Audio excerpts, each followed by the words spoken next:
Welcome to the station of decapitation without your head. I'm Nasty Neal.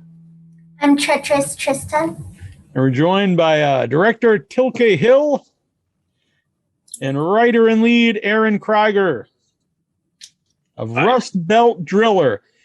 And if there is ever a movie that deserves to be a midnight movie, it is Rust Belt Driller. Thank you.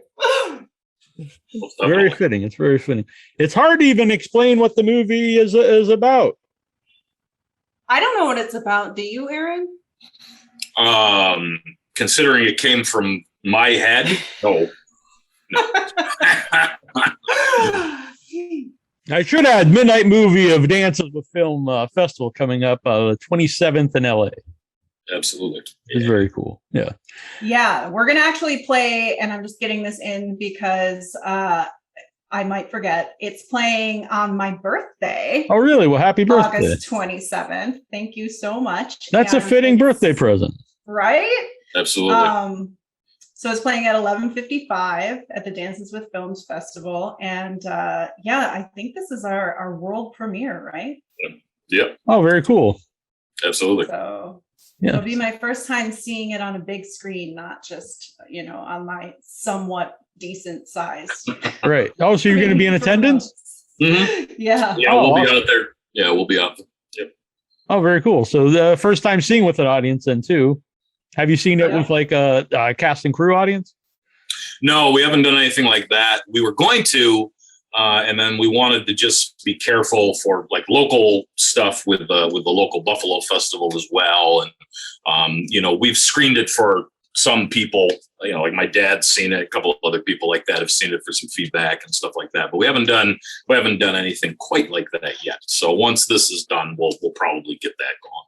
Yeah. You said local Buffalo festival. Would that be Buffalo Dreams? No, the Buffalo International Film Festival. BEF, yeah. Greg Lamberson's Buffalo Dreams, which is another awesome group. I actually just worked with Greg on the film that he just wrapped, Guns of Eden. I had a small part of that. I noticed that. It was very cool, actually. I know we both know Greg a little bit, and I've been to Buffalo a bunch of times. Awesome. Yeah.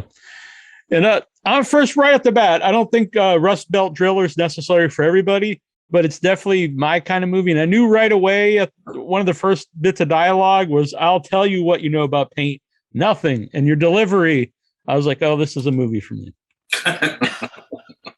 Fair enough. Well, thank you. That's great. That's great. If I had a nickel for every time for my first sentence did something special for somebody, you'd be the first. You have a nickel. Well, it's very fitting for Buffalo. You get a Buffalo nickel. There you go. See, it all comes around. Right. It all comes around. Now, had you two worked together before? Oh, yes. I'll let Aaron take this away. He has it down. He has the monologue wrote. Yeah. So Tilke is also a native of Western New York, and she had gone out west for quite a while to pursue craft, dream, and everything else. And then for a myriad of reasons, she came back. And so, I was pretty involved in the Buffalo theater scene as well. And so we connected, and then we ended up connecting, not only working together on one project, we worked on 3 projects in the same season together and back to back to back. Typically, theater season here runs when the world isn't blowing up around us from about September to June. And then there's like Shakespeare in the Park and some specific summer stuff. But we literally worked together for like 6 months straight. We did, what did we do? We did a murder mystery, like a world premiere murder mystery play that was kind of like a whodunit, kind of like a Clue kind of thing. And then we did Cowboy Mouth by Sam Shepard. And then we did a Neal and Patti Smith. I will say and wrote it that's together. right. Sam Shepard and Patti Smith. She also wrote it with him. And then the Neil Simon play that I can never remember the name of. But we went from being in kind of like a whodunit to me calling Tilke a myriad of colorful names to being part of like a dysfunctional family at a dinner theater. So the way that I always tell people our story is, when you've done that much together and that much variety, and I've called her every 4-letter word and then some in the book, you're either bonded for life or one of you is going to be dead. So here we are. I'm glad it worked out for the better. Absolutely. And, Tilke, when this project was coming together, pre-production was only 4 months. So, it was pretty quick. And Dave Williams, who couldn't be with us here tonight, and I were pretty much pre-production, just the two of us. And then Tilke jumped in and also really helped that along. She was our acting coach, intimacy coordinator, co-director. She helped produce. She ended up just taking cameras and doing second unit stuff, like all the stuff that you'll see in the film through the hallways and all that kind of thing. That just wouldn't have happened without her. And we've done a couple other things together over the years, but she was immediately on my mind when it came to who else can we get involved with this, and so grateful for all of that, 100%. So it's like I mentioned, it's a weird movie. So Tilke, when you read the script, what did you think? Could you really see what the movie would be from the script? I read it in what this is going to reveal my mind.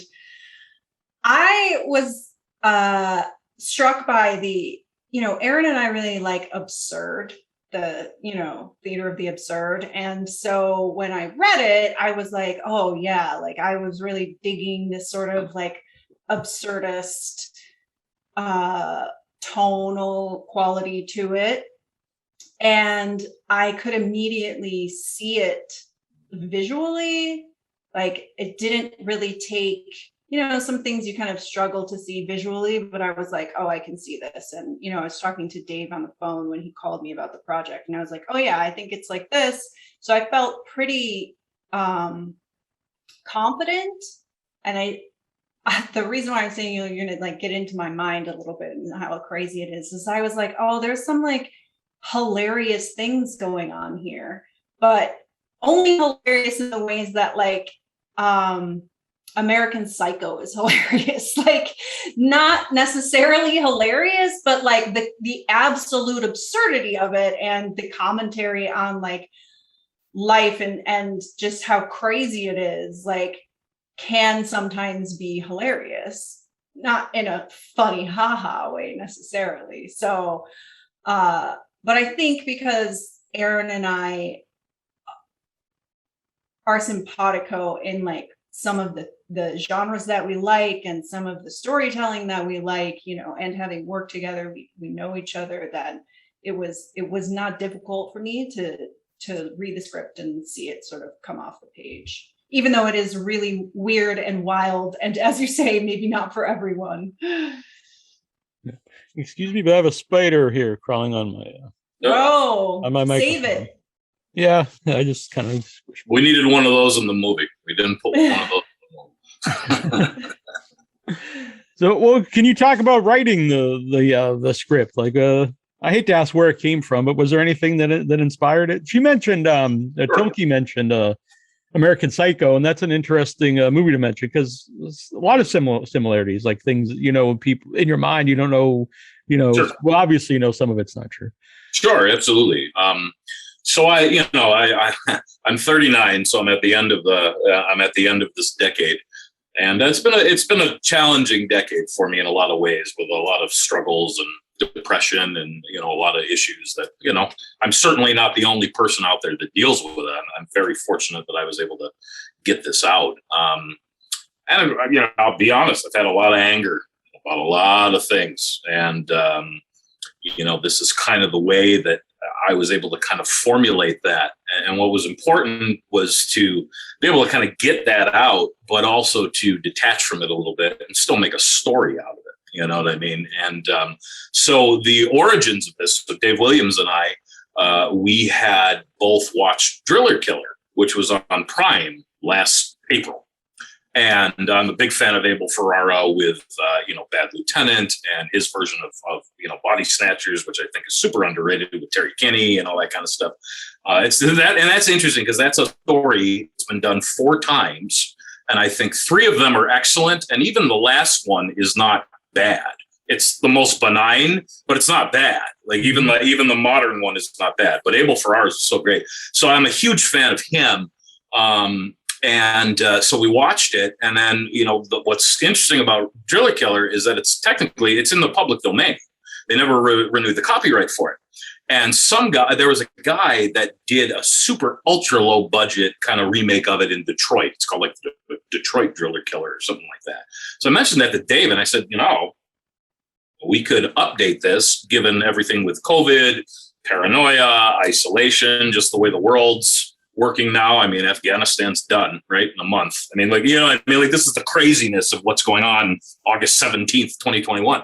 And of course, this was last year in 2020. So I said, we could rework this and make it a modern story. And then as I kind of was sending him a little bit of the initial work, he said, just to be safe or whatever, let's just kind of make it our own story a little bit.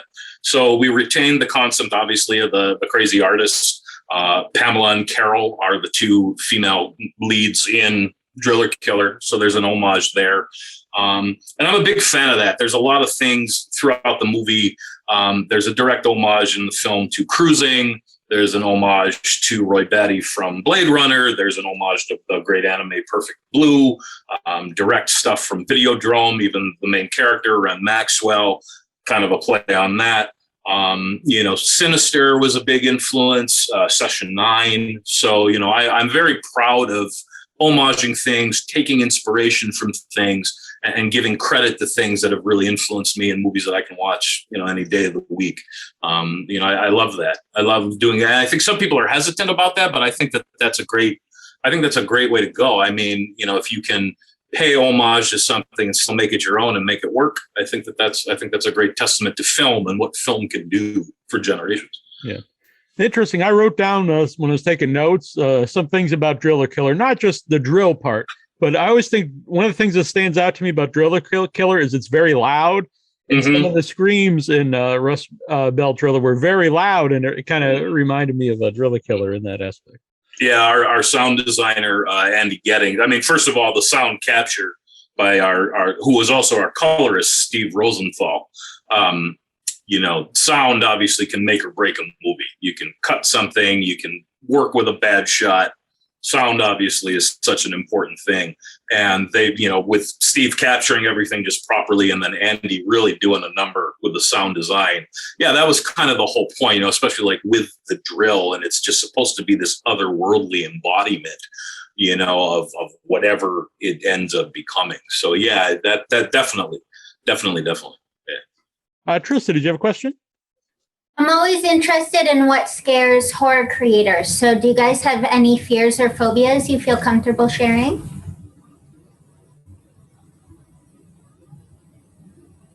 Uh-oh. Oh, Tilke, can't hear you.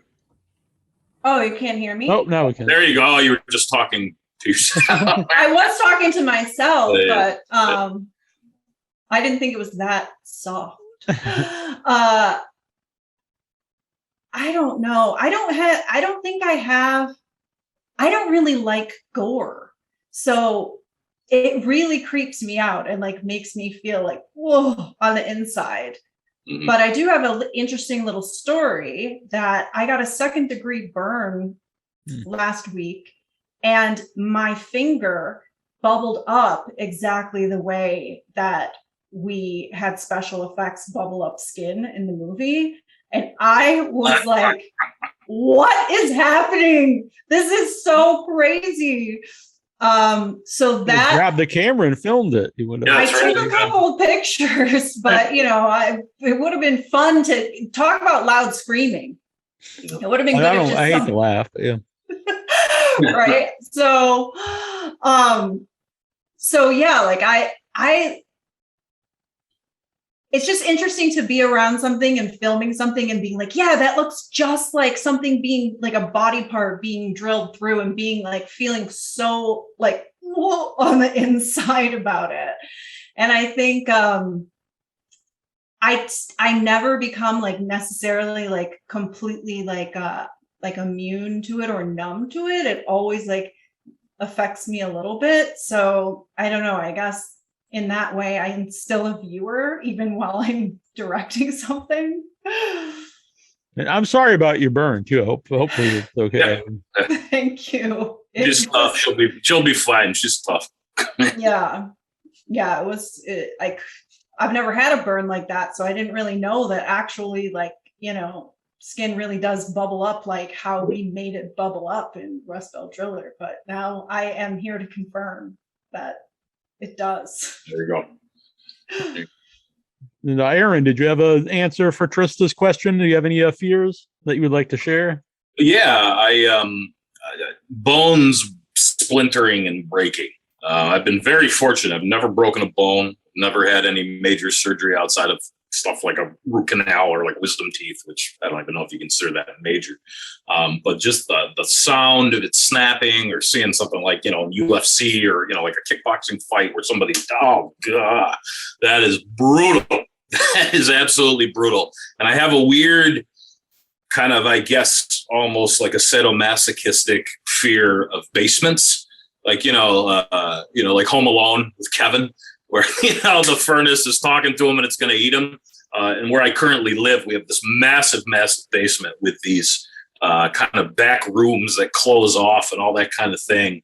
And I don't know, there's just always something about just being in the dark and being completely silent and being in a creepy basement. In Buffalo, we have a lot of basements in this area that are wet. So, they're not finished off or dry. So, it's just like a lot of brick or whatever. And if it's pouring rain, you might get a little trickle in there and all that kind of stuff.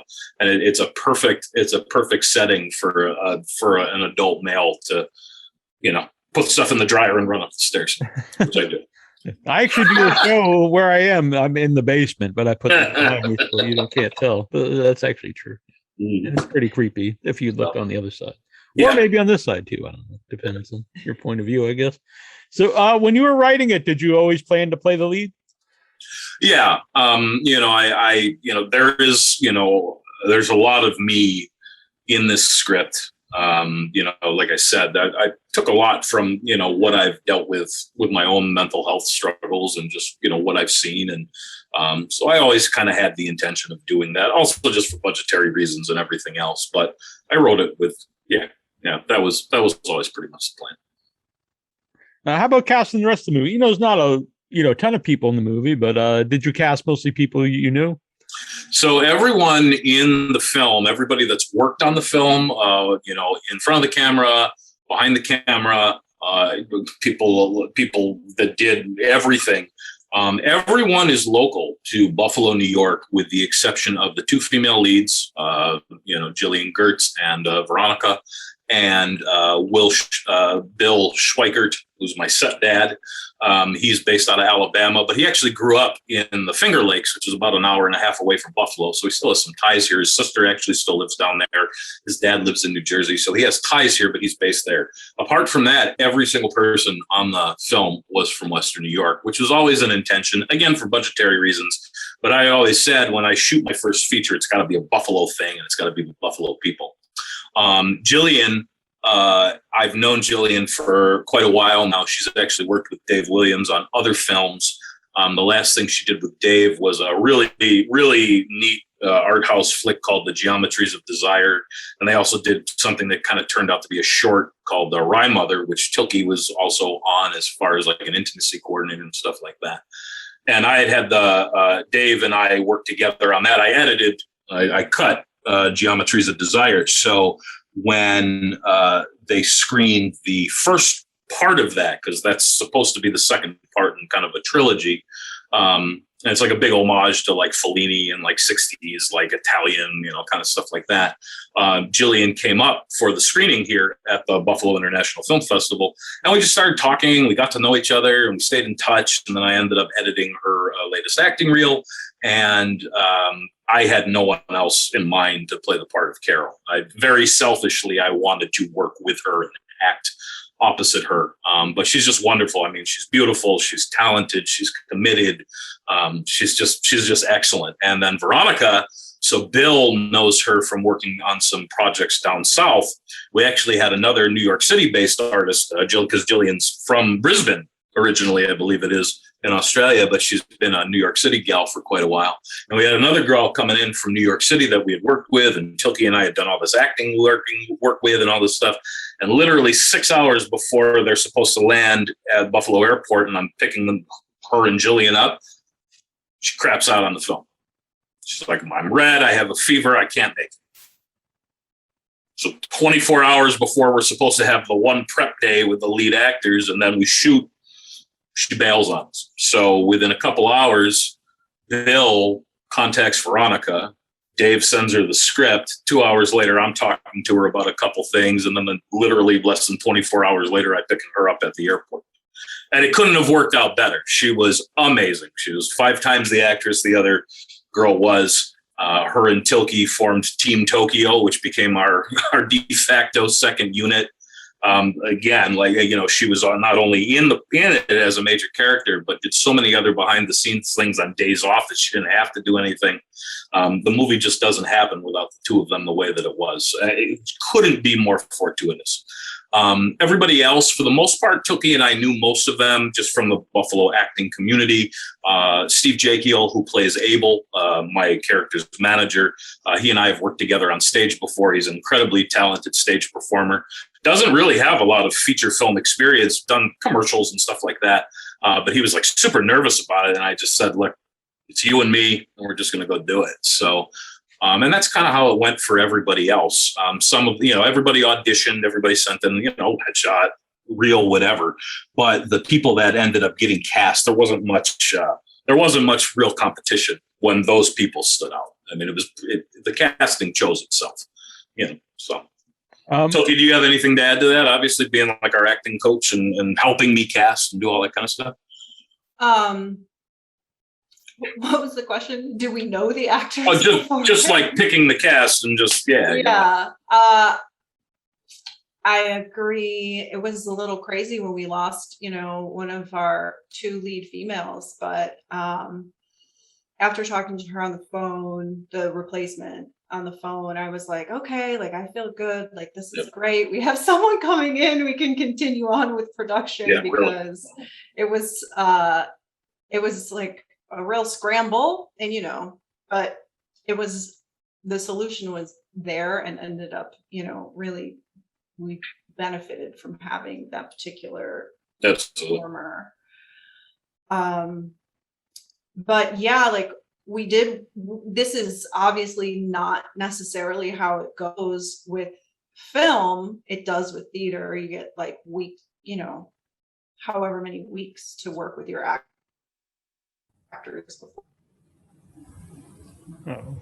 Oh, you freeze up on us, Tilke? With the actors, because can you hear me? Yeah. Oh, there we go. Yeah, you're breaking up a little. Oh yeah, it says my internet connection is unstable. I get that sometimes too. Where did I cut off? It was only for a second, but okay. I think we're with you now. Yeah. Okay. Yeah, I was just saying how usually you don't get to work with actors like so much before when you're doing a movie. But because we knew we had this very obviously indie film, like a constrained time frame, we wanted everybody to just be like ready to go, like at least with their characters, and I'm glad that we were able to do that. I find it fulfilling, like coaching actors. So for me, I get something out of it, but I think it was useful to the actors too, because the script could be considered really wild. So like, the actors are like, is this really happening? I'm like, it is really happening. Whether it's really happening or not, you as an actor, it's really happening. Right? Like, so I think there was, in that way, it was good, to have that character development in there and get people confident. So I was glad about that. Earlier when I mentioned been to Buffalo Dreams, a few times, and what I always like about it is there's a community aspect where a lot of the filmmakers come back every year and they work on each other's films. And so how did both of you get involved in the Buffalo, filmmaking community? I mean, I think there's a big connection here. I trained, theater trained at the University of Buffalo, studied further for film kind of stuff. I've always just had a love for movies. I got that from my father. My father and my mother met. They were both actors in their youth in the 70s. So my dad introduced me to film very early on. So it's always just been a passion. And then, just kind of like you said, like, you go to like Greg's festival and you see, you see this guy and this gal and this person, they've all worked on each other's projects, or they've all worked on multiple projects together, just like Tilke and I have. That's just kind of the Buffalo community. Everybody knows somebody all the time. You know what I mean? So it's kind of a cool thing about, this place, and you get to learn who you work well with and who you can trust. And so, I mean, that's it. Like I was watching, it's really funny. My parents wouldn't let me watch The Simpsons as a young boy because it was like the evil of America. But I was watching Jaws when I was 5, and I was watching Rambo and all that other stuff. And they're like, "Oh no, you're mature enough for that." But it all paid off. So. That is. Tilke, was making movies something you set out to do, or like how did you get involved? I've been acting since I was 14. I went to a performing arts high school, and then I went to New York and I did my undergrad in performance, and I studied in London, and I performed a lot in New York, but I also started doing some short films there. And then as Aaron said, I moved out to the West Coast, and I was doing both out there. And I guess for me, it always kind of like, it just was like, oh, it's an opportunity to be creative. Like, even though I started out in theater, there was always like film projects, especially just being involved in whatever communities I was involved with. Like, I apprenticed one of my teachers for a really long time with this work called dream work.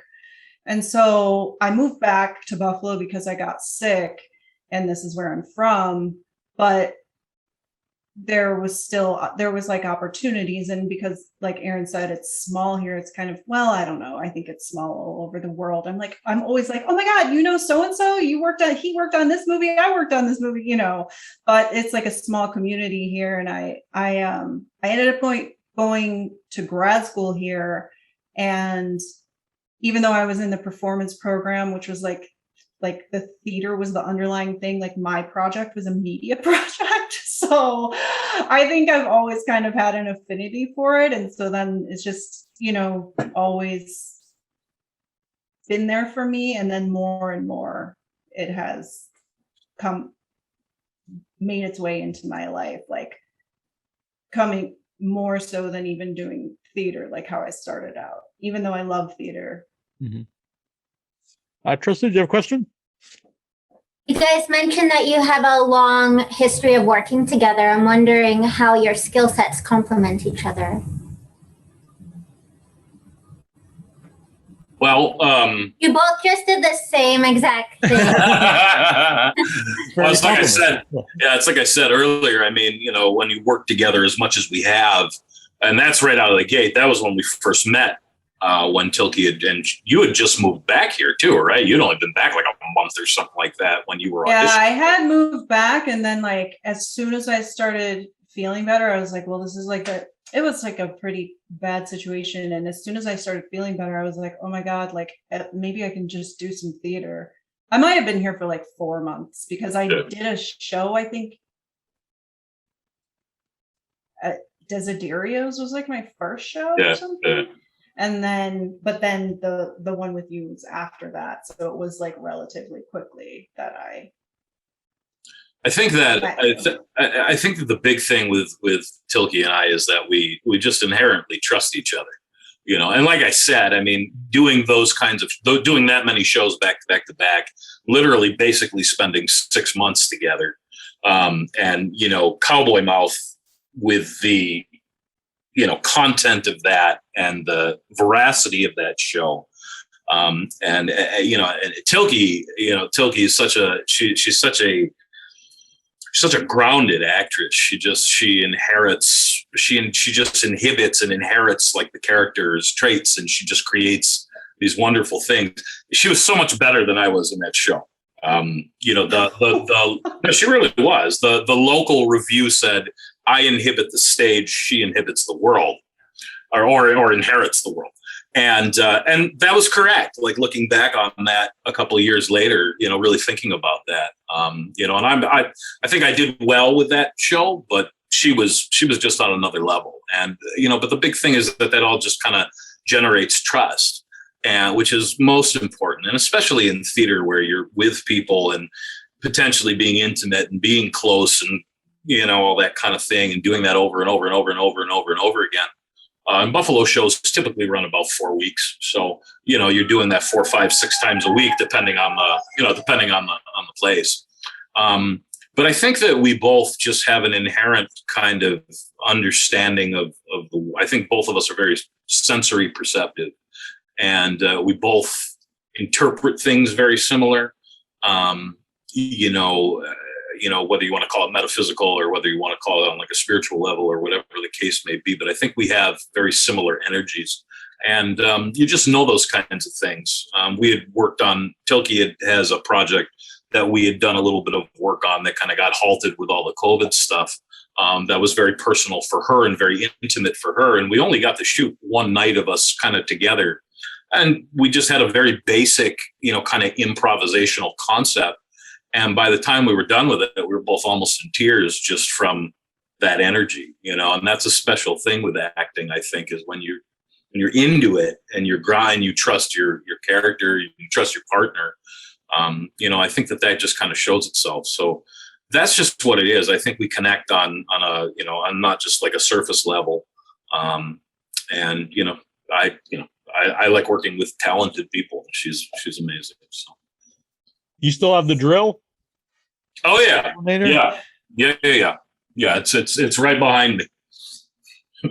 It's a she. It's she. not an That's it. true. It's That's a true. she, and she has a name. She does. She's very shy though. What's really funny is that the bits, the way that they were kind of assembled, or like the attaching the bits to the body, it was a little disproportionately heavy.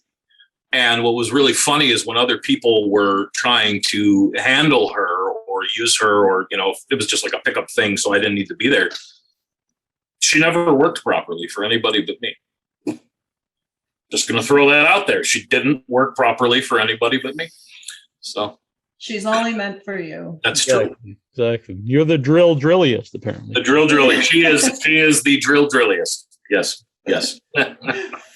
I enjoyed the commercial scenes. What were they like to film? Because they seemed like they'd be very fun. Well, that was a treat. We did that. That was the last day. So, we filmed this in 8 days. We had the 1 day of, kind of intimacy coordination, and myself, Jillian, Veronica, Tilke, just kind of talking about things, going through stuff, all that kind of thing. So, I mean, the people that were there every day, like myself, like Tilke, like Dave, like Bill, our DP, all that stuff, we easily put in 110 to 120 hours worth of work in those 9 days. So this is the last day. So we had 3 cameras going, and we just shot from all those different angles. And those 3, Andy and Christina and Ro, they're just all nuts. Like they just want to have fun like all the time. And so we just kind of embodied that energy. And, we obviously wanted to make it like an infomercial, which I think we pulled off. And we just had a lot of fun. And by the end of it, Tilke was directing takes. I was calling action on takes. Dave and Bill were they were tired, so they're kind of hanging out in the back.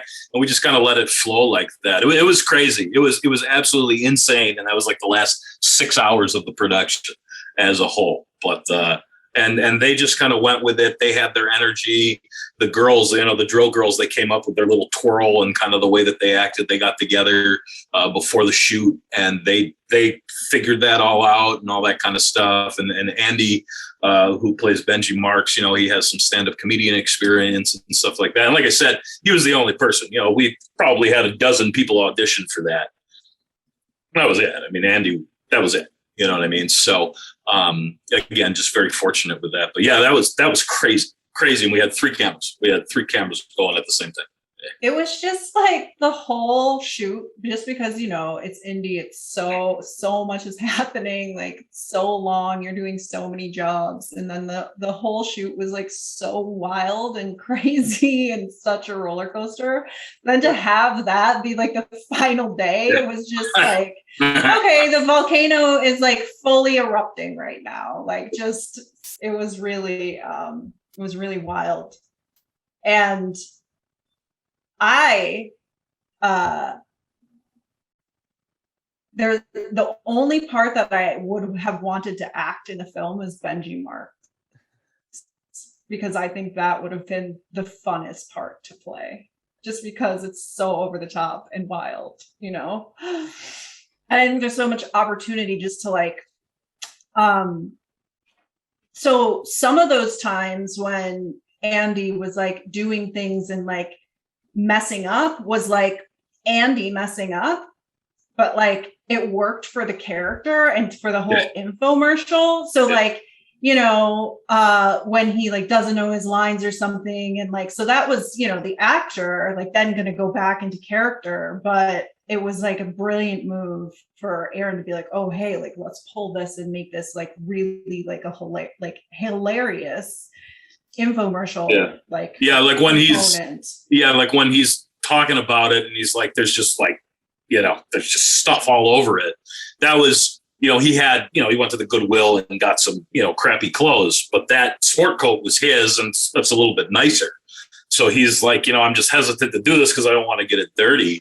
And then watching all the footage, I'm like, this is perfect for this guy to, it's breaking the character, but it's not breaking the character. And it's really funny. Like those are some of the best moments just because they kind of cut in and Andy was Andy was great with it. So. Yeah. And we had discussed the whole time that when we shot that stuff, that it was going to be like, we really wanted to embrace breaking the fourth wall anyway. So it was sort of like built into the whole thing that, we're just going to have fun and play. Because at first when they were like, he's like, there's blood on this. And I was like, oh my God, because that was possibly could have like not been good. But then it worked out because, this is Friends infomercial. This isn't an infomercial for the masses, right? Yeah. So there were some, there's always those little magical moments that happen where you think like the beauty that happens out of something that you possibly think is a mistake. Like when you're an actor and you're on stage and someone forgets a line, there's like a huge opportunity to create a brilliant moment there. And I think of those types of moments in the same way. Tilke, when you mentioned earlier about gore and it's being off-putting to you, what is it like when you're filming the gore, and who did the gore in the movie? So a woman named Jordan did the gore in the movie. She works for a special effects studio. So she was recommended by the guy who was in charge of the special effects. Roy, I don't know the name of the studio. Roy Kanem, Soda FX. So yeah, we got lucky. Sorry, Tilke. Yeah, we got really lucky because Dave Williams is like high school age friends with Roy. Like they go back a long, long time because Roy is originally from Rochester, I believe, which is only like an hour and a half down the road. So they were hanging out together, 30, 40 years ago doing stuff. So yeah, so she came because she's like part of his team. And what it was like on the film was that, as we've mentioned, small crew. We lost like some PAs, like I think maybe because they were sick. Seems like so long ago. It wasn't even that long ago. But, gore makes me feel really weird. And I ended up like just making it. Like making the gore, holding a drill, like having like body parts spatter on me. And there was something like sort of exhilarating because it like, it gives me the contracture, but also like participating in it too. It's like sort of thrilling, like because you're doing something creative, but also like you're doing something creative that like, you know, is pushing you out of your comfort zone. I also love the art in the movie. The art, the paintings. Who did those, and were they made for the movie, or were they painting someone that already had? Dave's daughter. Yeah, Dave's daughter. So Dave is the father of 4 or 5. But his from his current marriage with Amy, who is a wonderful lady, his middle child there, Rowan, who she just graduated from high school. She did all that stuff. So we talked very early on, Dave and I, in pre-production about, you know, what this guy is actually painting. She did every single piece, and there's 12 or 13 of them. The 2 pictures of the pastor character where he's a little bit farther away in the field and then back and closer to you, they're actually hanging up on my wall just to my right. I made sure I took those. But yeah, she did all of those, and she just graduated high school. Incredible talent, incredible, and cranked them all out in about a month and a half. Oh, wow. Insane. Yeah. I really dig those. Trista, did you have another question? I'd love to know what the biggest lesson or takeaway each of you has from this film. I would say, planning. That's just the most important. I mean, that's for anything. I mean, obviously on a huge budget production, you've got 1,000 people running around. Pre-production for this, like I said, we did it in 4 months. And for about half of that, it was just myself and Dave. And then Tilke jumped in when she came on as co-director, acting coach, intimacy coach, and also helping us with some production and casting. So it was 2 people for 2 months, and then 3 people for another 2 months. Just planning. We had considered maybe waiting until this year to actually try to raise a little bit more budget. It's completely funded by myself and Dave's Razor Wire Alchemy is the principal financier, and I was kind of the secondary. Especially with COVID and everything, and Dave had a couple projects for this year lined up already, so he said, if we're going to do it, let's just do it. So it's just all planning. It's just all planning, and you just, again, trust. Trust is so essential, especially in the setup phase for anything. Knowing everybody delegating roles, everybody understanding what their job is, and everybody just picking up slack when you have to. For anything indie, especially, obviously, just planning, and make sure that you hire good PAs. People don't realize that production assistants, everybody thinks it's just kind of like the entry level job for behind the scenes stuff behind the camera, so that, you learn other things. And, ideally a great production person, crew person, camera operator, whatever, obviously knows multiple things, but, hire good production assistants, because we ended up not really having one. And, so we ended up having, some really great help from other people, like Veronica, just kind of crewing for us. If you think you only need 1 PA, you actually need 2, and pay them well. If you have one that's an assistant, hire another one that is a professional.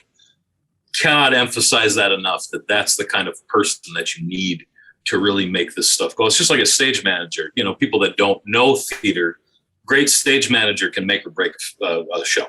Those are the absolute most important people. And it's the same thing with a good PA. Pay those people and treat them well. And planning.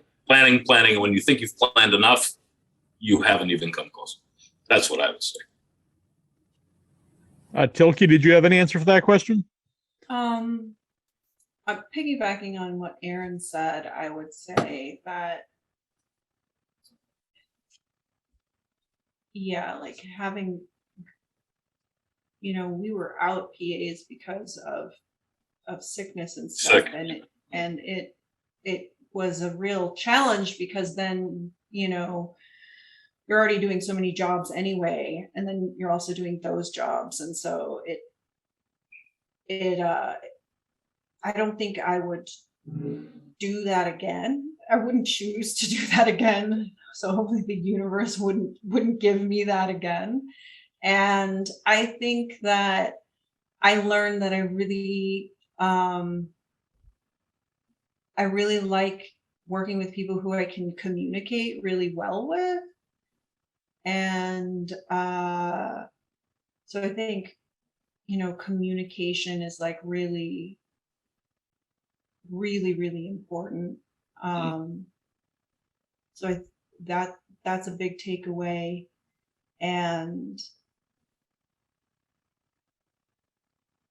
I guess also I would say for me, like learning to trust myself, because I am good at this and I know what I'm doing. And so, but sometimes you get onto set and, something might happen or something, or maybe you're just doing too many jobs, who knows, but just who knows, but I think just, doing this project was a good reminder that I'm really good at this, which is like a great takeaway to have. So. And feed people well too. We never did the pizza and wings thing for lunch. We fed people really, really well. And you always can tell when you're taking care of people, because at lunchtime, nobody talks. They just eat. So. Pizza and wings is the staple diet of the region. Oh, correct. Yeah, absolutely. So, but not at lunch, not at lunchtime. You guys don't know. Yeah, not when you're working 14, 15 hours a day on a film. Yeah. That's the only problem with that. Yeah. I thought the food was beef on whack in Buffalo. That's part of it. But yeah, that's part of it. Yeah, has more of a rep. Interesting. You think that it's beef on whack. Sponge candy too. Yeah. I mean, we're one of like the fattest communities in the country. Pizza, wings, chicken wings, obviously not buffalo wings. The chicken wings, they're eaten with blue cheese, not ranch. That's sacrilegious. And they're only called I'm with you on that one. Yeah, it's sacrilegious. It's despicable. It's funny because we have Frank's Red Hot sauce here, and for Wing Day a couple of years ago, they used ranch in the promotion instead of blue cheese. And there was a guy locally who posted a video on Twitter of him pulling his Frank's Red Hot out of the fridge, filming himself, and he threw it in the garbage. That was the best. I mean, that's just because that's the correct thing to do in that respect. But pizza, chicken wings, beef on whack is a big part. Chicken fingers. We don't call them chicken tenders here. We call them chicken fingers, and stinger subs, which are chicken fingers and steak together with like onions and cheese and all that kind of thing. So I remember Greg brought us out for pizza subs, which was like pizza, but in a sub. Yeah. In a sub. Yep. Right. It's very interesting. Yep. As a man, I've worn kilts in my day, and I wear a lot of Hawaiian shirts. I've never thought of combining the two, and I still probably won't. But I'm a big fan of the man who's wearing a Hawaiian shirt and a kilt in the movie. And I like that he's in the background. He's not focused too much. It's just perfect for me. Oh, yeah. Marshall. Yeah. Marshall. Yeah. I know. And that was an interesting day. That was the only day that we had more than 4 or 5 actors in a day. And all of our background people, Marshall and all those people, they came so prepared, and they were great, and they were attentive. That's a weird day. Well, let me ask you guys, as the host of the show, for me watching the film, that's a really weird sequence. There's just something very bizarre about it. Like the timing and just kind of the atmosphere, just overall. What do you think about that? Yeah, no, I like that whole scene because it's kind of the culmination of the movie where, like, you don't know. Well, you kind of, to begin with, when it's in his mind and when it isn't, especially when there's 2 actresses playing, his girlfriend. And then I think in that scene, there's a lot of stuff that you're not sure when it's really in his mind or what. So it's kind of the build up to all of that. Mm-hmm. But, I like the scene. Good. Where was that shot in the that you use, for the art gallery? So we shot in only 2 locations. We shot the house stuff was shot in an area called Angola, which is about 45 minutes outside of Buffalo proper. We just had an Airbnb. It was right on the water. and our out of towners also stayed there, so it doubled as our kind of nest. And then the other everything else was shot at this old food processing plant going towards South Buffalo that had been kind of just desolate for a long time, and the current owner has been slowly revitalizing it. And I mean, when I say massive, I mean hundreds and hundreds of rooms and a dozen buildings, and just all those tunnels and everything that you see in the flick.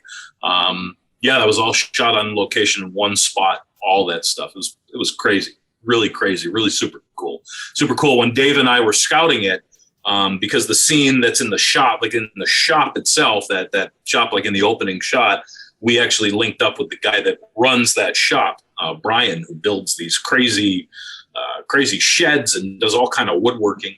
And then he introduced us to Matt, who is the owner and kind of who runs the place.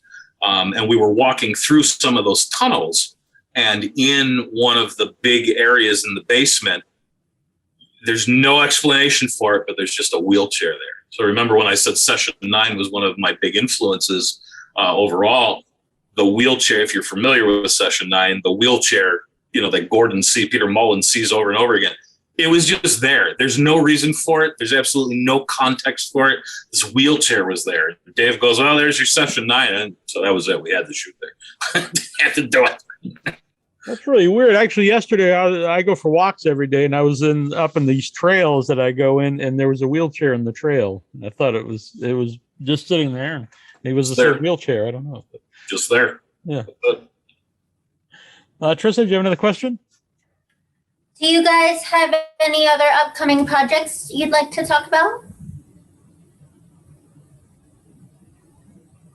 I have something that is going to be playing at a local festival here. It's a short film. It is not a horror film. It's called, in some ways, it's about a horrific part of history. So maybe it is a horror film. So it's a short film called Queer Suffragist, and it's about all the history of the personal lives of suffragists that were erased in the name of being respectful to these women and possibly non-binary identifying individuals who fought for women's right to vote. So I won a proposal from PBS to make it, and it's playing online, but it's also going to play at a festival here called Micromania, which is 5 minutes and under short films. So it'll be playing in September at like a few different venues. But you can also just, I don't know if I'll send you guys a link, you can post it maybe with this also, if people are interested. Yeah. So that is like a documentary with animated archival images. Very cool. For me, I'm actually going to be working on Buffalo's 48-hour film project is this weekend. So I'm working with a couple of guys that I knew, my friend Brian, who I went to school with at University of Buffalo. So we've known each other a better part of 20 years. So I'm going to be directing that for him. I'm working on the next script that I'm going to figure out a way to tie it into Rust Belt Driller. I'm big on kind of overarching universe stuff. And there's a couple characters in this that I think can translate over too. It's the best way to describe that is it's like The Thing meets Shivers meets The Graveyard Shift. So, Cool. yeah. So, I'm fascinated by the concept of like body horror. And we address, Rust Belt Driller has that to an extent.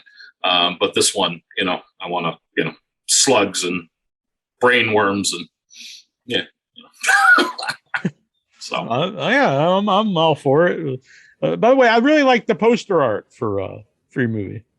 Thank you. Yeah, that's by a guy. His name is Mark Kosobuski. I probably butchered his name.